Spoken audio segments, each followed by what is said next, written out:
Hello everyone, Delta1 here. Again, I am in the truck.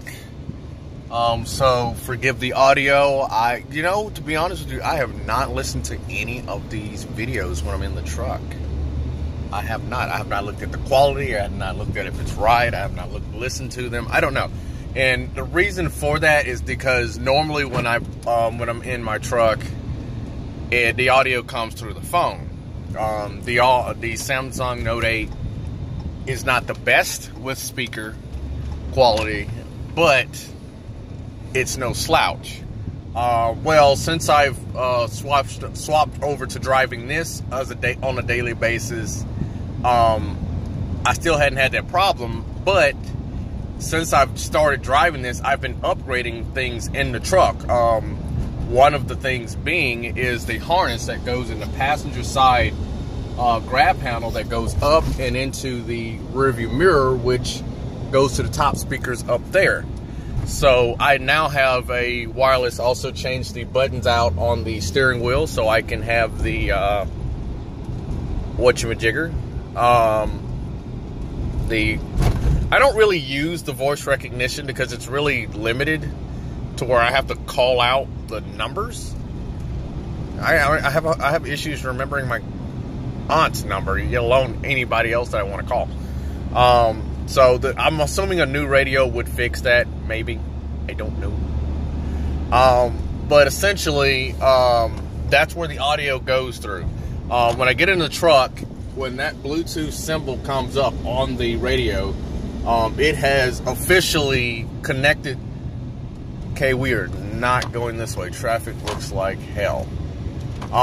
It has officially connected to the phone, and it will be using my phone's audio through the radio or through the rearview mirror. You could have gone that entire time. Oh my God. Now, more than likely what this car is going to do is this car is going to brake out and he's going to go straight to the left lane, which you're not supposed to. Alright, I have my left signal on right now. Oh, you didn't do it this time. Usually when they do that, oh, actually, never mind. He's veering into my lane. Usually what they will do is they will make that right turn and jump immediately to the left. And you're supposed to go right to the right, on the right, from the right. And then you're supposed to put your signal on to go left like I did. But they don't usually do that. They usually just jump over. And that's probably what happened to that Chrysler, that 300. He probably did that and he met someone that wasn't too forgiving. But anyway, on to a note, I am trying to beat UPS by going to the Best Buy location and going inside and getting a camera. Not Best Buy. One of my friends that work at Best Buy want me to test out a camera. Test out a vlogging camera. Not a sponsored thing. It's a really cheap camera. It's really a camera from the really low range with the GoPro style accessories. I mean, this action cam's like $45. Told me the only thing I have to do is the camera. There's two things going on with this here request. I am supposed to be reviewing this camera. This is not a stop sign. This is a yield for pedestrians. But everyone tries to stop at it. And many people have been rear-ended because of it. Is this thing on low life or does it have really, really bad camber? But anyway, what initially happens is, I want to say that somehow he set it up to where I don't pay for the camera. I only have to pay for, if I wanted, the warranty to it. So I bought online. You can buy the subscriptions online, and I bought the $20. I love this police car. The officer lives here, and I love he parks his car at the edge of it. I love how he does that. So like every time some people go around that corner, they hard brake. But I only had to pay for the 1 year of Geek Squad. Now, this is good and bad, because even if I don't like the camera, I'm stuck with it. But, I mean, my other action cam broke, so I only have one of my other action cameras, and I don't have mounts for it anyway. Another thing I'm going to go pick up, which is something I paid for out of pocket. What the hell are you doing? If you're going to turn late, so late, you're supposed to get out of the road before stopping. No signal until the very last second, and then you stop in the road. Keeping in mind, this is a 40-mile-an-hour road. Yeah, you don't want to stop on it. Okay, people on a 15-mile-an-hour road, okay, stopping. Like, let's say you're in traffic in the speeds of, what do you want to call it? Parking lot? Yeah, you can stop. You can stop. No, you can't. You can come to a slow crawl to turn, but not a stop. Speed limits of 25 mile an hour and up, you don't go to a crawl to stop. You get off the main road. You are asking to get hit when you do that. Just get off the road. But something I've been meaning to get, you are getting on the side of the road way too early. But what we're going to go, where we're also picking up, is what I wanted to get to, is a tripod, a small tripod for it, because there's going to be a couple things we're doing to the truck, and there's going to be some filming that I want to do that I can't really do because I have to set the camera down, and it's not really easy to get an angle on. So we're getting that, and we're going to get the review. It's not a, it's going to be a new in the box unit, but I'm supposed to be, I don't know if I'm keeping it permanently, which I think it is, because I got the 1 year Geek Squad with it, so I'm guessing I'm supposed to keep it. He told me to get the Geek Squad and everything, so I'm assuming that I'm keeping the camera. I don't know. I ended up, I don't know if anyone saw the last video, I ended up not going with the offer to review a light bar, well, not a light bar, really a traffic advisory bar.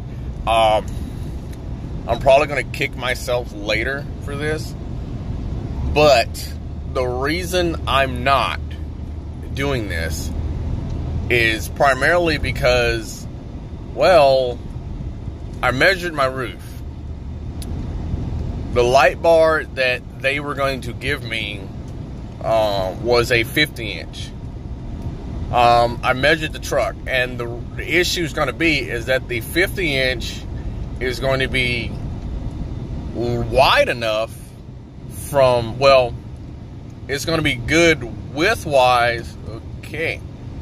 It's going to be good width-wise from left to right, but it won't be good, well, yeah, it'll be good lengthwise for across the truck, but for the actual width of how wide the actual, try to figure out how to actually explain this, because you've got two lengths, and that's the width of it and the actual, let's just say the left and right side of the truck will be the width, and the front to back will be length. Well, the width of it, 50 inches would be fine. It's perfect, what I want. But that particular light bar they have, lengthwise from front of the truck to back of the truck, would only be 3 inches. So basically you're looking at a light bar that's going to be about that wide across the top of the truck. There's two reasons I don't want that. One, that light bar would have had heating issues, which is probably why it had low reviews. But it's going to have heating issues. I can guarantee that, because of it being that small. The previous light bar I had overheating issues. I had to send it back. and they had to give me an updated one, which I don't know how I got the non-current one, but the new one had like really deep, like the light bar in the back of my truck, where it's got really deep fins on it for cooling. So I don't know if that one did not look like it had heat sink type frame, so I don't know. The one I'm getting now, I don't know the size of it. It may still be thin, but it's not as thin as that one's going to be. It's going to be more than 3 inches, I can tell you that. I won't be able to just cup a pear or an apple and almost put my hand over it. It's going to be wider than that. So I couldn't go after getting that one. It would have been nice to get a free one. Well, technically it wouldn't have been free. The light bar would have been, I had to pay the shipping, which it would have been a freight charge with it. It would have been $156 for shipping, and then I would have had to pay the freight fee of $75. So I'm almost putting out nearly $300, which is what the one I have now, the one I'm getting, cost a little bit more of. So I chose not to do that and just buy my own. So that is on its way. The replacement dash harness is on its way. I had a request to explain how I took the dash apart for the Ram. I did link in the last time I did that. Dude, put your signal on. I did link that last time. What I will do is I'm going to do it again because I got to replace this dash harness anyway. What I'll do is I'm parking. But what I will do is I will use this camera that I'm going inside to get, and I will video taking the dash apart. I'm going to attempt to do it the quick and dirty way. I'm not going to show pulling the harness out of it because that's a whole nother...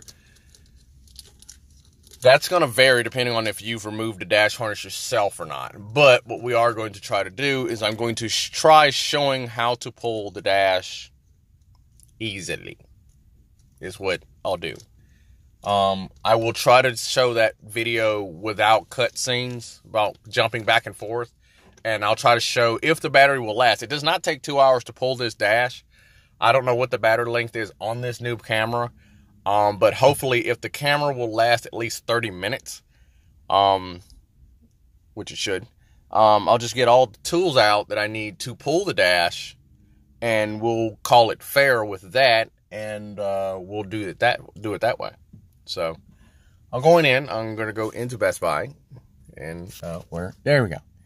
And we're going to go get this camera. I'll probably do another vlog showing what camera that he gave me for this review. But right now I have to hurry up and get back before UPS gets here for my screen protector for this Note 8. And for my aunt's S8 Plus that I gave her. So we are pressing for time. Peace, guys.